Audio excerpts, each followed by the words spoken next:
So we have a new PM in number 10, a new resident on the hot seat of number 10. And Liz Truss is the lady taking over. And is she going to be, like her predecessors, targeting landlords and investment to put in more compliance, more taxation, or is she going to be a friendlier PM and Prime Minister to this sector? Only time will tell. We don't know the full facts, but I've gathered together some of the facts and some of the statements she's made leading up to this to give you some information on this going forward. But before we go into that going forward, I'd love you to hit that like button. It really, really helps out the algorithms. But let's get started. How is Liz going to affect the property market? Is she going to be favourable, or is she going to be like her predecessors and keep on targeting landlords?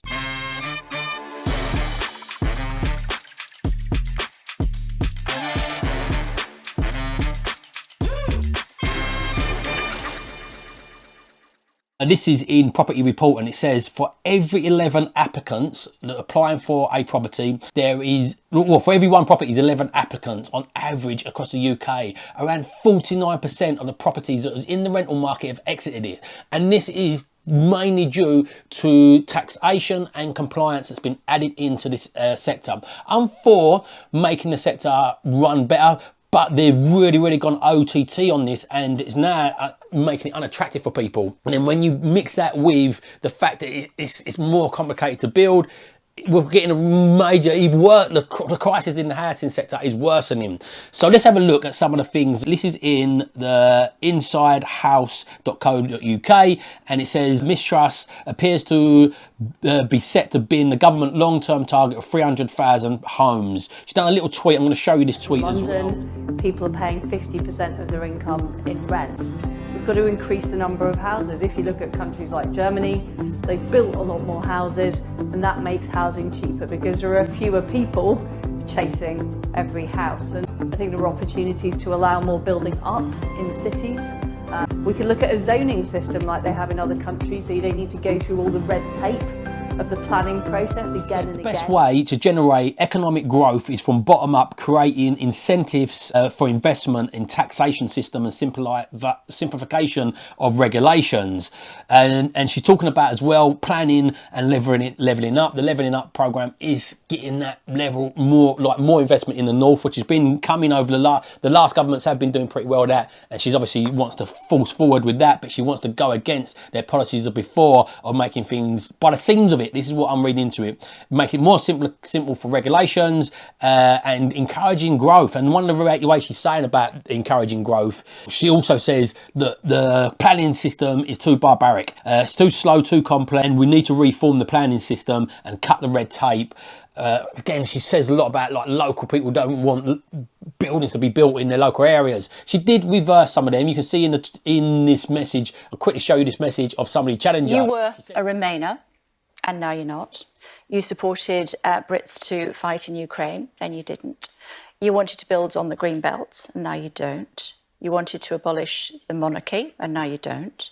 You wanted to arm Taiwan, and now I'm not sure if you're saying whether you do or not. You wanted civil servants. We do provide them with those. You wanted to cut civil servants' pay in the regions, and then you said you didn't.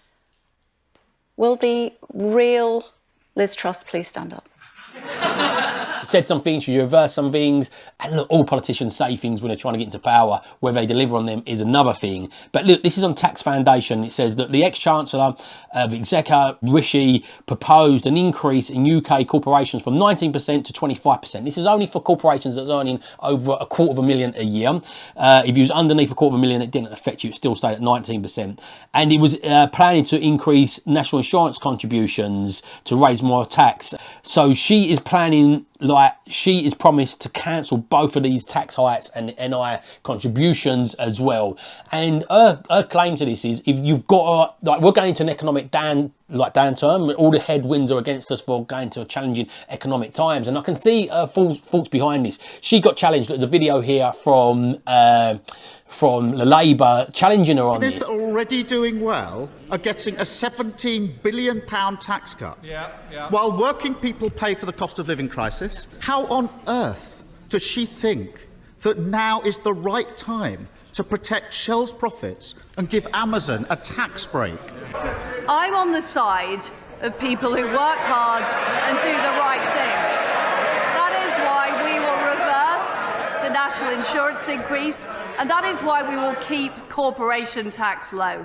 Because ultimately, we want investment right across our country. We want new jobs and new opportunities.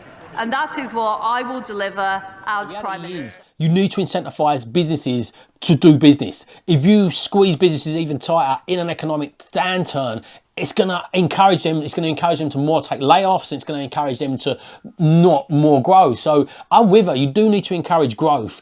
The only one I'm not with her on, she's going to announce that, I've recorded this before, she's announced it. She's going to announce something on the energy crisis. I believe energy companies should be capped.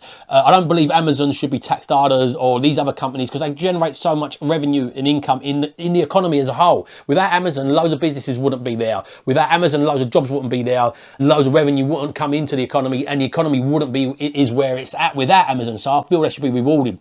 But these energy companies, I don't think they should be allowed to keep on hiking these prices up when they're already making fantastic margins already.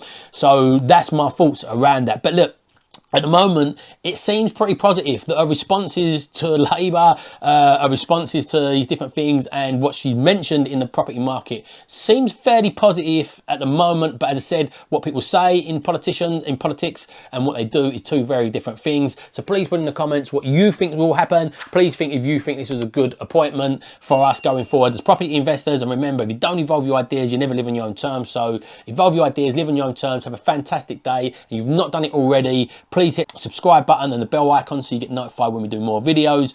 Please hit that like button, it really helps the algorithms. And please share this out to anybody if you think they're going to get value from this.